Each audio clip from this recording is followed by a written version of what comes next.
Now, I am absolutely convinced that the main source of hatred in the world is religion, and organized religion. Absolutely convinced of it. And I think it should be religion treated with ridicule and hatred and contempt, and I claim that right. So when I say, as the subtitle of my book, that I think religion poisons everything, I'm not just doing what publishers like and coming up with a provocative subtitle. I mean to say it infects us in our most basic integrity. It says we can't be moral without Big Brother, without a totalitarian permission. It means we can't be good to one another. It means we can't think without this. We must be afraid. We must also be forced to love someone who we fear. The essence of sadomasochism. The essence of abjection. The essence of the master-slave relationship. And that knows that death is coming and can't wait to bring it on. I say this is evil. And though I do some nights stay home, I enjoy more the nights when I go out and fight against this ultimate wickedness and ultimate stupidity. Is it not the case that the spread of Christianity, about which you spoke so warmly and affectingly in your opening remarks, attributing it to the innate truth of the Bible story, was spread by that means, or because the Emperor Constantine decided to make Christianity the official religion of the Roman Empire? Which, in your view, contributed more to the spread of the faith? The Holy Spirit. I rest my case. You give me the awful impression, I hate to have to say it, of someone who hasn't read any of the arguments against your position ever. So what if God actually exists, sir? Would he not have been good to you? No. He wouldn't. Because if that were true, it would mean that I had an eternal supervising parent who would never die and let me get on with my life, never let me grow up, would keep me under surveillance. But you have, sir. And supervision every minute of my life, but you constantly asked me to be thanking and praising him. Yeah, I think it would that be wasn't part of the scenario. It would be like living in North Korea. I think it would be a horrible outcome. Well, not sure that God is Kim Jong-il, but what if what I said is true? Well, ask Kim Jong-il, he has a different opinion. Let's say that the consensus is that our species, we being the higher primates, Homo sapiens, has been on the planet for at least 100,000 years. In order to be a Christian, you have to believe that for 98,000 years, our species suffered and died, most of its children dying in childbirth, most other people having a life expectancy of about 25, dying of their teeth, famine, struggle, bitterness, war, suffering, misery, all of that. For 98,000 years, heaven watches it with complete indifference. And then 2,000 years ago thinks, that's enough of that. It's time to intervene. The best way to do this would be by condemning someone to a human sacrifice somewhere in the less literate parts of the Middle East. Let's appeal to the Chinese, for example, where people can read and study evidence and have a civilization. Let's go to the desert and have another revelation there. This is nonsense. It can't be believed by a thinking person. If it was true, it would have two further implications. It would have to mean that the designer of this plan was unbelievably lazy and inept, or unbelievably callous and cruel and indifferent and capricious. And that is the case with every argument for design and every argument for revelation and intervention that has ever been made. All of this could be part of a plan. There is no way an atheist can prove it's not. But it's some plan, isn't it, with mass destruction, pitiless extermination, annihilation going on all the time, and all of this set in motion on a scale that's absolutely beyond our imagination, in order that the Pope can tell people not to jerk off. In his comment, one of the few he's made, on the institutionalization of rape and torture and maltreatment of children in Catholic institutions, he has said, it's a very severe crisis which involves us, he said, in the following: in the need for applying to these victims the most loving pastoral care. Well, I'm sorry. They've already had that. The rape and torture of children is not something to be relativized. It's not something to be excused as a few bad priests. It's the crime that cries out for punishment. It's the thing that if we were accused of on this side of the House, we would die rather than admit. And if we were guilty of it, would kill ourselves. Your view would be the same as mine, that child sacrifice is reprehensible, would it not? Did Abraham think child sacrifice was an okay idea? He obeyed God and God intervened. The ultimate question is, does God think child sacrifice, since he sent his own son to be the ultimate sacrifice? Well, he appears to be in favor of it. He does appear to be in favor of it, but in context. You and I agreed that we were not. I'm only asking. It's not scorning the three delightful children who result, who are everything to me and who are my only chance of even a glimpse of a second life, let alone an immortal one. And I'll tell you something, if I was told to sacrifice them to prove my devotion to God, if I was told to do what all monotheists are told to do, and admire the man who said, yes, I'll gut my kid to show my love of God, I'd say, no, fuck you. What about Fräulein Freisel in Austria, whose father, unwilling to get out of the way, kept her in a dungeon where she didn't see daylight for 24 years and came down most nights to rape and to sodomize her, often in front of the children who were the victims of the previous attacks and offenses. Imagine how she must have begged him. Imagine how she must have pleaded. Imagine for how long. Imagine how she must have prayed every day, how she must have beseeched heaven. Imagine, for 24 years, and no answer at all. Nothing. Now, you say that's all right that she went through that, because she'll get a better deal in another life? I have to ask you, if you can be morally or ethically serious and postulate such a question. No, that had to happen, and heaven did watch it with indifference, because it knows that score will later on be settled. So it was well worth her going through it. She'll have a better time next time. I don't see how you can look anyone in the face, or live with yourself, and say anything so hideously, wickedly immoral as that, or even imply it. There, that's my answer. Do you believe that God, if he's provided everything for you, has rights on your life? No. Because? Why should he? What gives him this right? Because he owns you. He's created everything for you. He's kept you alive. I don't want to be owned, and I don't recognize anyone's right to own me. So ownership is a bad thing? Of people, yes. Oh, okay. It's been widely considered. I mean, I know the Bible does call for slavery, as it calls for genocide, but that doesn't make it right. It is a horrible idea that there is somebody who owns us, who makes us, who supervises us, waking and sleeping, who knows our thoughts, who can convict us of thought crime, just for what we think, who can judge us while we sleep for things that might occur to us in our dreams, who can create us sick, as apparently we are, and then order us on pain of eternal torture to be well again. To demand this, to wish this to be true, is to wish to live as an abject slave. You've made the worst concession already. You've already said you're a slave. So, well, absolutely. After that, mere obedience to orders is a small offense. I readily admit that I'm a slave. I'm a slave of the Lord Jesus Christ. I'm glad of your chains.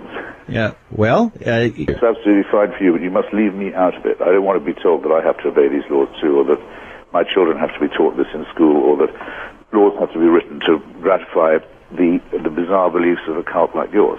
Well, but... That's the thing I would need you to understand. You're quite happy to believe this. Why can't you keep it to yourself? Why can't you keep your atheism to yourself? Because the religious won't allow me to. Because every time I open the paper, there's another instance of theocratic encroachment on free society, which I won't put up with which I will not put. Well, that's clear. What about the most important minority in the history of the world? Those who have never believed in God, those who believe that an ethical life is possible without religion. We have to be insulted and outraged every day by what we see, what we read. By slaughter and murder.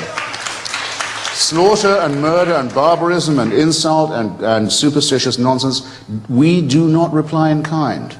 We don't say, we'll go and kill you if you go on insulting us like this. Do we get no credit for saying this?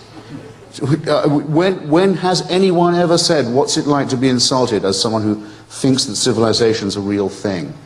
Why is it always interfaith? Why is it always interdenominational? Why can't we say that all of these cults are equal and equivalent glimpses of the untrue? I know what's coming. I know no one beats these odds. And it's a matter of getting used to that and growing up and realizing that you're expelled from your mother's uterus as if shot from a cannon towards a barn door studded with old nail files and rusty hooks. It's a matter of how you use up the intervening time in an intelligent and ironic way, and try not to do anything ghastly to your fellow creatures. I think it will one day be admitted with shame that it might have been in error to say that AIDS is bad as a disease, very bad, but not quite as bad as condoms are bad, or not as immoral in the same way. I say it in the presence of His grace, and I say it to His face. The preachings of His church are responsible for the death and suffering and misery of millions of His brother and sister Africans, and He should apologize for it. He should show some shame. There's another immoral injunction. Go love your own enemies, don't be loving mine. My enemies are the theocratic fascists. I don't love them, I want to destroy them. For condemning my friend Stephen Fry for his nature, for saying you couldn't be a member of our church. You're born in sin. He's not being condemned for what he does, he's being condemned for what he is. You're a child made in the image of God. Oh no, you're not. You're a faggot. And you can't join our church and you can't go to heaven. This is disgraceful, it's inhuman, it's obscene, and it comes from a clutch of hysterical, sinister virgins who've already betrayed their charge in the children of their own church. I would posit to you, Christopher, that there is no fundamental difference between what the Israelites did to the Amalekites and their surrounding neighbors or enemies than what the United States did justly in going into Iraq. Whether we did it principally for moral reasons, it certainly had a moral... Can you possibly for 1 second be morally serious as a human being and say that? Well, yes, I can. We fulfill what Iraqis did we exterminate? What Iraqis did we enslave? What Iraqi virgins did we keep for our soldiers, having killed the rest of their families? Well, what are you talking about, sir? But that's what I said. You took up all the time for my answer with your long, rather unlettered question. If you want to get good people to do wicked things, you need religion.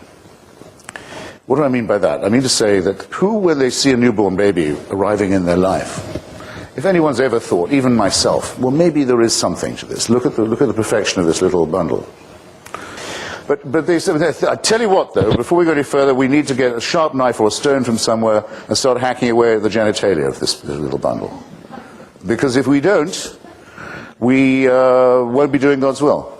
Now, no moral person would do such a thing unless they thought it was divinely warranted. Christopher, I've got to call you down on referring to circumcision as genital mutilation. My son cried more at his first haircut than he did at his bris. And statistically... You weren't doing it right then. Statistically, the only long-term effect that it seems to have on people is it increases their chances of winning a Nobel Prize. I can't find the compulsory mutilation of the genitals of children a subject for humor in that way, or flippancy in that way. What if a Muslim was to say to you just now, my little girl cried more at her first haircut than when I cut off her clitoris? What would you think of me if I was to say such a disgusting thing? That a person as humane as yourself can sit here and think of that as a fit subject for humor shows what I mean. Religion makes morally normal people say and do disgusting and wicked things, and you've just proved my point for me. Well, I want to make it clear in our closing moments here, Christopher. I don't consider you an enemy. I don't consider you... But I'm very sorry to hear that. Well, I know, because you want me to be your enemy. Excuse me, you are my enemy. Well, but you're not my enemy. How you can figure that? No, because I don't feel a need to have to silence Christopher Hitchens. Well, you don't have a chance of doing that. I don't mean that at all, but I mean your preachments are evil and they're a direct threat to the survival of civilization. So if you don't consider me an enemy, you don't know an enemy when you see or hear one. The argument for theism, that not only can we establish this prime mover's existence, but we can show by some form of induction that he intervenes in wars, that he answers prayers, that he cares who we sleep with and in what position, what food we eat and on what days, is a ridiculous proposition. It's a claim to a truth that no primate can claim to make. Primates who claim to know it should be distrusted. Great damage has been done and continues to be done by such people and by such ideas. You're better off thinking for yourself and taking all the risks, and I might add, all the pleasures that will come from that. The most overrated of the virtues is faith. The metaphysical claims of religion are untrue. Thank you.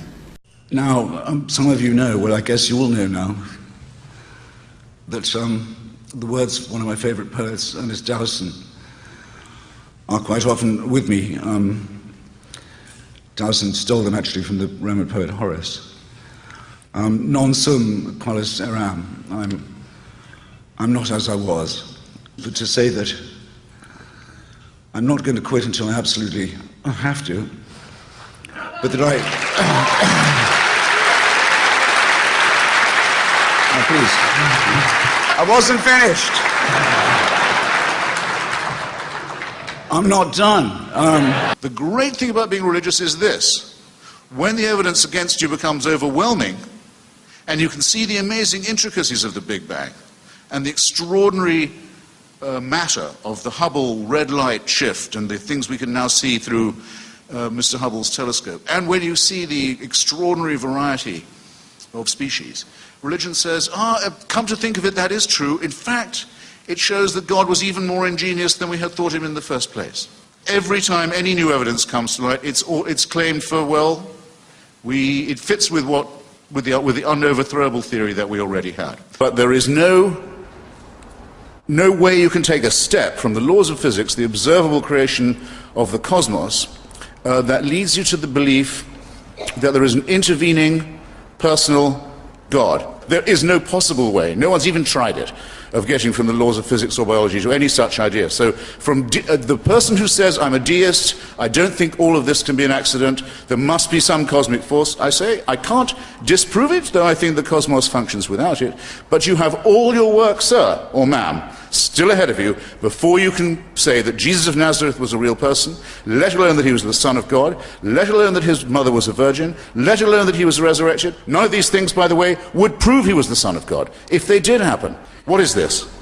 It's not physics, okay? It's not biology, it's not science, it's faith. Why don't you fly under your true flag, sir? Why don't you say these things must be believed as articles of faith? Don't try and derive it from science. God has enlisted me to help in his work of bringing the universe back into order. Is that you have a very high opinion of yourself. Well, I'd love to be with you the next time someone comes up to both of us and says they're hearing voices and it's God. You're going to throw your arms around him and say, you too, what luck? If you'll write and say, look, you've got about one chance left now. Aren't you going to take it? I'm writing to you as a friend. Though it's put in a nice way, it's part of a phenomenon that I've always thought of as very disgusting, which is the belief of the religious which they keep expressing and have done for centuries, that surely now you're dying, your fears will overcome your reason. I hope I don't have to underline what's horrible about that. There's an element of blackmail to it. And an element also of tremendous insecurity, I think, on their part. I mean, they don't seem to feel they'd win the argument so easily with someone who was mentally and physically strong. By the way, I think they're right. There are also people who say, it's God's curse on me that I should have it near my throat because that was the organ of blasphemy which I used for so many years. And I thought, well, I've used many other organs to blaspheme as well if it comes to that. There are arguments about how best to interpret those texts, how best to interpret what it means to be a follower of Christ. I would prefer to say that Christianity is by definition incoherent and contradictory, and thus that it allows any number of readings, and if people wish to find authority from these texts, they'll always be able to do so. But why are they bothering to raid this rubbishy text for authority in the first place? Why can't they think for themselves? What matters is not what you think, but how you think. And all the discoveries that have been made and all the enlightenment that's come to us is from the scientific and the philosophical method, not that of a priori assumptions of faith or the belief that wisdom comes from revelation. That's what I assume faith must be, is the willingness to assume what you have to prove. And to come before an educated audience and say, it's true because it's in the Bible. And I believe in the Bible because it's true. I don't think that's evidence. I don't think that's argument. But if it's faith, I suppose that's what it must be. But you just assumed and asserted what you were asked to prove. Sure, I have faith in the Bible. I can't have escaped your attention, can it, ladies and gentlemen? Given only faith, mountains can be moved, and millions of people who would never normally acquiesce in evil are brought to it straight away and with ease, and with self-righteousness. People always demand respect for their faith. You've noticed this happening. Why should I respect someone who makes enormous claims on no evidence? And when confronted with that fact, says, well, I don't need any evidence, I've got faith. I think extraordinary claims, such as that they know not just that there is a God, but that they know his mind, they know his instructions, they've had revealed truth from him. A claim like that demands extraordinary evidence, instead of which they say, no, how about no evidence at all, and just take me on faith? I say, why am I supposed to respect that? I don't respect it. I suspect it. Mormons, for example, will always tell you how great the work of their missionaries is in Africa. Why are they telling me this? All I said to them was, your religion is based on a forgery by a well-known conjurer and fraud who claimed to have found gold plates from God in a hole in upstate New York. People who believe in it are deluded. It also, for a very long time, refused to admit that black people had souls or could join the church in any real capacity. So you have missionary work as well. I'm sorry to hear it, if it's spreading that garbage. I knew it would come up, that we'd be told about charity. And I take this very seriously. Because we know, ladies and gentlemen, as it happens, we're the first generation of people who do really, what the cure for poverty really is. It eluded people for a long, long time. The cure for poverty has a name, in fact. It's called the empowerment of women. If you give women some control over the rate at which they reproduce, if you give them some say, take them off the animal cycle of reproduction to which nature and some doctrine, religious doctrine, condemns them, and then if you're thrown a handful of seeds perhaps and some credit, the floor of everything in that village, not just poverty, but education, health and optimism will increase. It doesn't matter, try it in Bangladesh, try it in Bolivia, it works all the time. Name me one religion that stands for that, or ever has. Wherever you look in the world and you try to remove the shackles of ignorance and disease and stupidity from women, it is invariably the clerisy that stands in the way. Probably there's some here who think maybe I have a Buddhist option here. Has to notice that even Buddha is born from a slit in his mother's side. Anything but the filth and disgust of having to contemplate the female reproductive system. What could be more obviously man-made than this, and made in a barbaric period, even of the history of the male sex? It's plain as could be. Because yet again you get it. Anything but the vagina. Disgust for females. Contempt for females. Revulsion from menstrual blood. Revulsion from the female genitalia. I personally do not regard the female genitalia in that way. I hope you don't either. I'm a liberal Christian. And I don't take the stories from the scripture literally. I don't believe that Jesus died for our sins, for example. Do you make any distinction between fundamentalist faith and liberal religion? Well, only in this respect. I would say that if you don't believe that Jesus of Nazareth was the Christ, in other words, the Messiah, and that he rose again from the dead, and that by his sacrifice our sins are forgiven, you are really not in any meaningful sense a Christian. But I still consider myself a Christian and a person of faith, so I think it's very interesting. Faith in what? Do you mind if I ask you a question? Yes. Faith in the resurrection. I don't believe in the resurrection literally. I do believe in new life. A way to believe in it.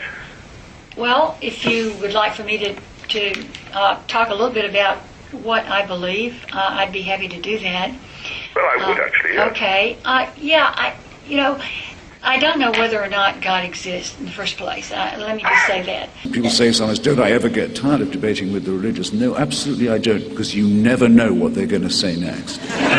These particular people, right, engage in a very interesting interpretation, right, of these texts, of the meanings of what Christianity actually involve, right, and then proceed on the basis of that interpretation to some kind of personal relationship, personal experience with God, personal contact through their personal interpretation of the Scripture, and it allows them to render a certain kind of meaning vis-a-vis this particular religious tradition. You can make anything up like that as you go along, as far as I can see. It means it's white noise. White noise, what you're talking to me. Absolutely meaningless. I just have to say, I make my living by scrutinizing words. It's what I do. Not a single thing you just said made a word of sense to me. Well, that's because you and I don't think it would have written. I don't think it would have written down either. What is it about the way I'm talking that you can't understand? It's ingratiating tone, I think. Probably, and the unctuousness of it, and the extreme imprecision. Oh of it. Goodness. Yeah, I think that's probably what I don't like. Oh my goodness. Extreme imprecision. That is hilarious. Extreme vagueness and imprecision. Vagueness and imprecision. I'm not saying mysticism is not great, am I? I'm saying that the belief that there is a divine revelation that can be interpreted by humans, giving themselves secular power in the here and now, is a real menace. Once you grant that there's been a revelation of God to some humans, sometimes, in some places, to be interpreted by a priesthood, then the next thing you will find is that you are being told what to do, what to eat, what you can read, who you can go to bed with, by someone who is no better a mammal or primate than yourself, but who claims the right to run your life and your sex life and your mind and your reading matter in the name of God. And I won't have it, okay? Would you have predicted that a small democracy in Northern Europe would have its embassies burned down and its consulates burned down and its citizens and nationals attacked and kidnapped because its prime minister refused to suppress some cartoons in an afternoon newspaper? And people say, why do I focus on the extremists? Because the extremists have the initiative, and because I haven't started yet. His Holiness the Pope condemned what? The cartoons. The State Department condemned the cartoons, not the violence, not the campaign of intimidation. The Archbishop of Canterbury condemned the cartoons. Every church I know of condemned the blasphemy of the cartoons, not the campaign of murder and sabotage. The same with Salman Rushdie. When the Ayatollah Khomeini offered money, publicly, in his own name, without shame, for suborning of murder of a novelist, the Cardinal Archbishop of New York, the Chief Rabbi of Israel, His Holiness the Pope, the Archbishop of Canterbury, all condemned what? The novel, the author, for blasphemy. Now get used to this, because you may be living in the last few years where you can complain about it. In other words, ladies and gentlemen, the barbarians are not at the gate. They're not at the gate. They're well inside. And who held open the door for them? The other religious did. These are not minor threats. These are threats to the very core of what we believe is the essential thing for a society, which is the ability to ask questions, to read the books we choose, to pursue unfettered investigations. And these are flatly negated by the claims of a religion that says it is the answer to everything. These people are not pacifists, ladies and gentlemen, nor are they anti-imperialists. If you haven't noticed, they call for the restoration of a lost empire, the caliphate, and the imposition of Sharia law on all non-believers within its borders. That's not pacifism. That's not anti-imperialism. Next, you'll have militias of this kind with their own chaplains within the United States Armed Forces. Are you ready for that? Are you ready to have Wahhabi preachers in the US Armed Forces? You better get ready for it, unless you're going to take the James Madison view that there shouldn't be any chaplains in the US Armed Forces to begin with, or in the prison system. People want to pray, you can't stop them. But we cannot have state-subsidized prayer. We cannot have state-subsidized preachers or chaplains. Give it up, or give it to your deadliest enemy and pay for the rope that will choke you. So unless you're willing to commit suicide for yourself and for this culture, get used to the compromises you'll have to make and the eventual capitulation that will come to you. But bloody well don't do that in my name, because I'm not doing it. You surrender in your own name, leave me out of it. I'm going to fight these people and every other theocrat all the way. All the way. Mockery of religion is one of the most essential things, because to demystify supposedly holy texts that are dictated by God and show that they are man-made, what you have to show their internal inconsistencies and absurdities. And one of the beginnings of human emancipation is the ability to laugh at authority. It's a very simple story. You only have to read the Quran and the Hadith. Of course he's not a prophet. I mean, he's an epileptic plagiarist. It's a man who went into spasm to order and summoned the same angel as he was jealous of the Christians for having. It's a boring plagiarism of the worst bits of Judaism and Christianity. Unoriginal rip-off by someone who's clearly mentally ill. I neither know nor care whether however many Muslims you claim there are offended or not by my views of religion. I maintain that there is no such thing as revealed religion, that the holy books are man-made, that so are all the religions man-made. They're open to the same criticism from any human being. The fetishization of them is stupid. Now, it pisses me off, I'm sorry to say, to be all the time lectured about the Third Reich and fascism. For you to say of Nazism that it was the implementation of the work of Charles Darwin is a filthy slander. undeserving of you and an insult to this audience. If it's an atheistic regime, then how come that in the first chapter of Mein Kampf, Hitler says he's doing God's work and executing God's will in destroying the Jewish people? How come the Führer oath that every officer of the party and the army had to take, making Hitler into a minor god, begins, I swear in the name of Almighty God, my loyalty to the Führer? How come that on the belt buckle of every Nazi soldier it says Gott mit uns, God on our side? How come that the first treaty made by the National Socialist dictatorship, the very first, is with the Vatican? This is not a difference of emphasis between us to suggest that there's something fascistic about me and my beliefs is something I won't hear said and you shouldn't believe. Of the other member of the axis of Nazism and fascism, the Japanese emperor, he wasn't just a theocrat, he was actually a god. Are you telling me Nazism and fascism and the Axis were secular? You don't know what you're talking about.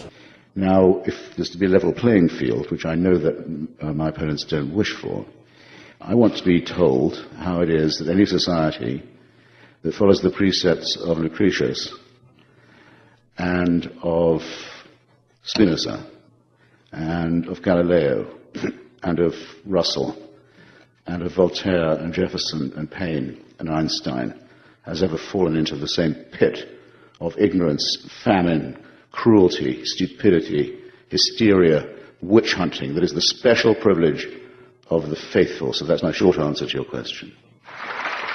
Let's try that for an experiment and see who comes out better. I, for one, will take it as extremely insulting if any person of faith makes the assumption that their faith gives them a moral edge on me. I want to hear a lot more apologizing from the faith-based communities for the evil that they've done before they even start clearing their throats and telling me I wouldn't know right from wrong without their permission. I'm sorry, I won't be, can't be spoken to in that tone of voice, and nor should any of you. Isn't it rather odd to be told to love?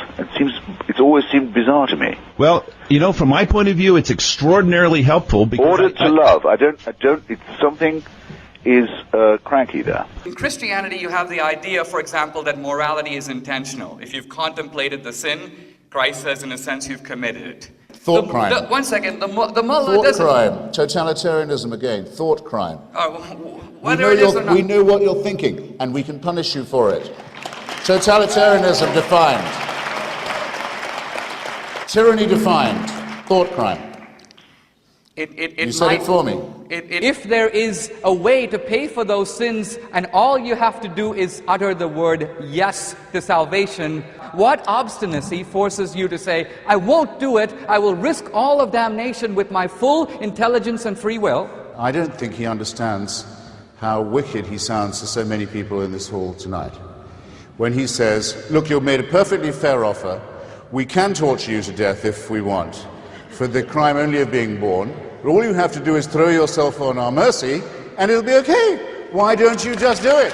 I can hardly bear to look at you. You're implying that you could say something so evil, so stupid, so nasty, and so intolerant. It is the most refinement of cruelty and stupidity that it's possible to picture. It's and really you don't not. get There it when is people ask, does it seem okay to you? Say, you always have the chance to sprawl and grovel and beg and plead, and you might get off. It's all summarized in one line, if you wish. To believe what Dr. Dembski believes and his co-thinkers believe, you have to consider yourself created incurably sick and then ordered on pain of death and eternal torture to be well. This is not morality. Do you think that you would win more converts to atheism if you were less dismissive of religious? I have no idea, but I can't be other than dismissive.